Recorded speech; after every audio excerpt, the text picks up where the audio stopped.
Yeah, so my name's Sam Grudgings, and this weekend has been a really inspiring and creative kind of chance to actually work on, if not the craft of the poetry, then the means of making it better and applying it in different circumstances, and then as well a kind of journey of discovery and spirituality which I wasn't expecting to embrace so wholeheartedly, and it's been kind of wonderful, surrounded by a wonderful community of poets and people in general.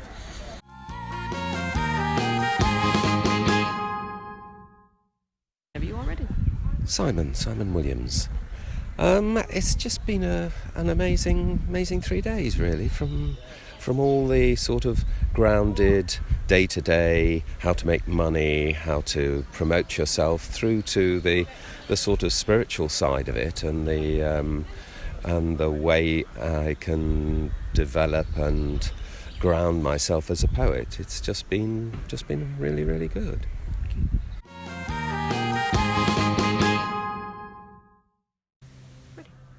Hello, I'm Helen Shepherd. When I saw the advert for Hip Yak Poetry School, I thought it wasn't for me, because I don't think of myself as a spoken word artist, and when I saw what was being offered, I applied, and it has been the most, not just reaffirming, but it's put me in contact with poets I've never known where their poetry's come from, and also all the networks that are happening in the Southwest. As an older poet who came into writing poetry in my 40s, I was a bit concerned that I would be on the fringes and have little to offer.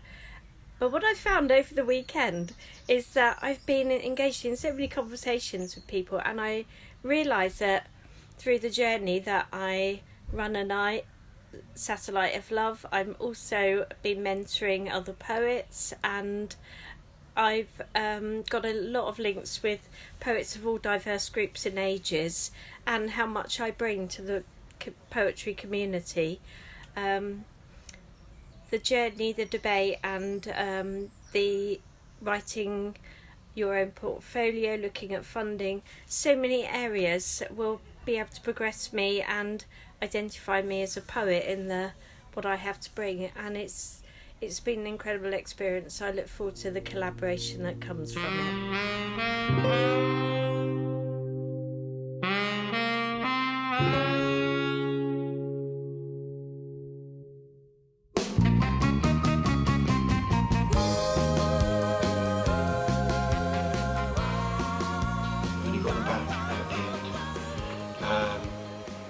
And we each contributed a line on the board, and we were given the stimulus, "My poet is," and we responded, some of us, as if that hadn't happened.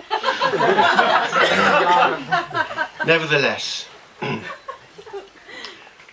my poet is unfinished, limitless. My poet is two old men shaking with grief, now socks.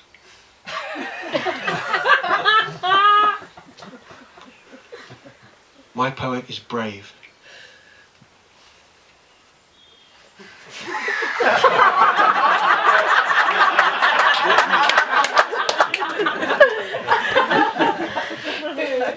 my poet is deciding that the fear within is fuel.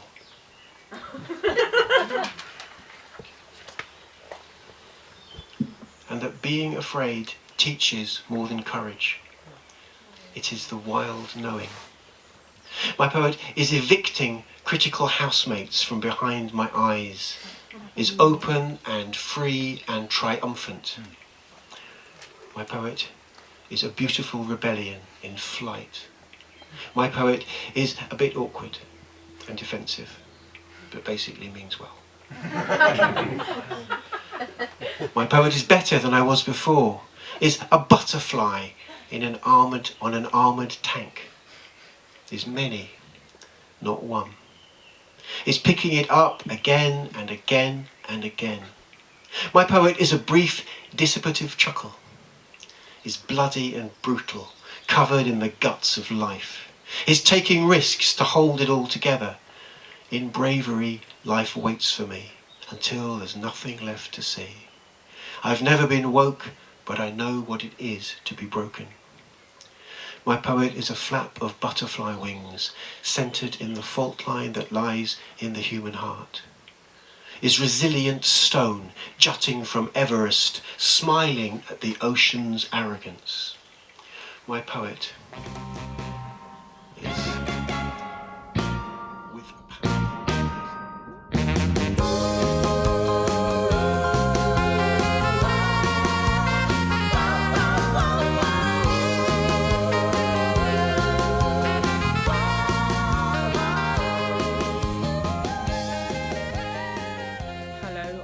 Ferguson Walker, and I've just come pretty much to the end of, or near the end of the Hip Yak Poetry School weekend.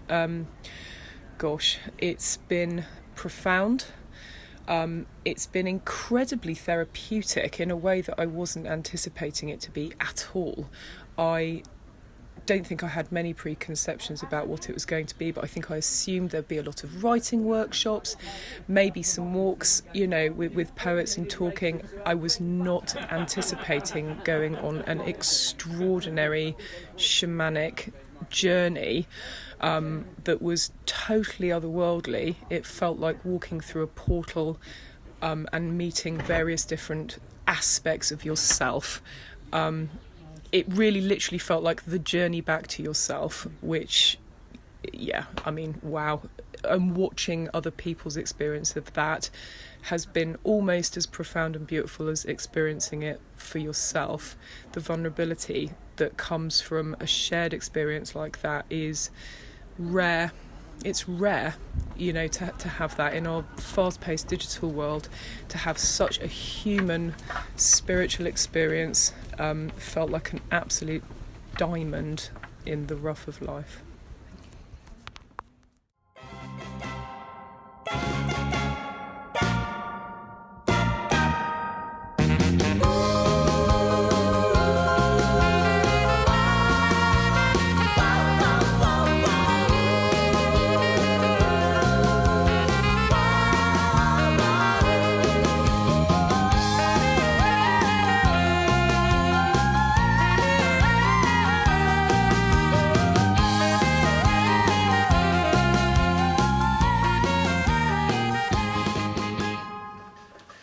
Just sort of wanted to reiterate a bit about where we are now. Love Bristol, live there. Is it oversaturated with poetry nights? And they're all great, but like the amount of anxiety that I personally have about missing everything because there's like one every night. I had a couple of Tuesdays ago, there were 4 poetry events all in Bristol that I was invited to. And I just didn't go to any because it was too much, and I sat and had a cup of tea and watched Star Trek. And I think... That's not okay. I'm sorry. It was just like, I think there's, speaking of echo chambers and stuff like that, and there's just a massive inequality from like one area to another. Yeah. I grew up in rural North Devon. There's nothing. The nearest regular poetry night is Exeter, and it's an hour's drive away from my mum's house. She drove all the way down to Newquay to come and see me do a set for the first time, because that was the closest I'd ever been. Quality that, the urban, rural But I really think that's a bit about rural audiences as well. Sorry? It's about the audiences. Like, Absolutely. there is stuff in rural places, but it's harder to access, it's harder to be seen. Like in Bristol, it's like everyone's talking about it, it's on your doorstep, it's like bam, bam, come and see this. So I think it's about like how you get those audience. Yeah, but being involved with that thing called the in crowd has kind of proved that if you give it to them, they come. Yeah. You know, and they put effort into publicising it, and all those gigs are packed, and everyone goes, I'd never have come to it, I'd never have known about anything like this, and so glad this has happened, this is brilliant, this pub has never been this full, etc, etc. And none of them know who I am or anything like that, what they're getting. It is just, sometimes. And I'd also pledge to share what has worked with the ones that I've done as well, because I haven't had any that happen for months and months now, so I'll hold you accountable. I've got flaky mates. Did you share that with the other Makers Meets people? Yeah. Yes. That's right. Let's do that. I'm really excited by the idea that it's going to be like seeping out. Going to blossom. Do you have a specific recipe for the curry? Let's chat afterwards. And then also, I've just been remembering Cornwall. Fucking Cornwall, man. Cornwall's been a really important part of my life, and I've done about 3 gigs there in my whole life. They've all been in the flipping Eden project. So I'd really like to work out how I'm going to. There's a lovely night called Sprout Spoken in Newquay that's run by a guy called Dickie. He was going to come and he had to not come at the last minute because of childcare. It's a real shame, but lovely. Anna Freeman is supporting him and mentoring him and getting some money for headliners for him so he can grow that night. Amazing. So there's Anna as well. She's going for a funding bid. Not to support. She does a lot in Bristol. She's moving out there because it's oversaturated. She's getting money to support nights that have started and maybe been going for a year or 2 and have got lots of potential, but need a bit of mentoring and need a bit of money in different parts of the southwest. She's gone for a funding bid to do that, so she can give little pots of money and mentoring to people running nights in other parts of the region, and she's offering that. I hope she gets the money. I think it's a brilliant project. So just to say that, but yeah, Sprouts. It's a lovely night in Newquay, and Anna Freeman's involved now as well. And there's things going on in St Ives as well. St Ives hasn't been mentioned, but it's big. Bob Bever is good. Okay, sorry, we need to continue with the pledges. Yeah. Thank you. Can I be accountable? Yes. Thanks, Chris.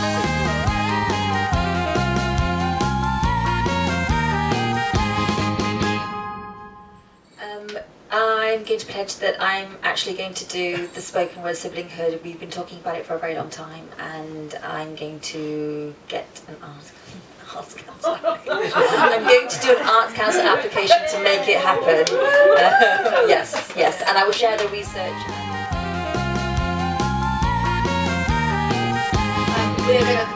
We're over time, but this has been a really powerful ending.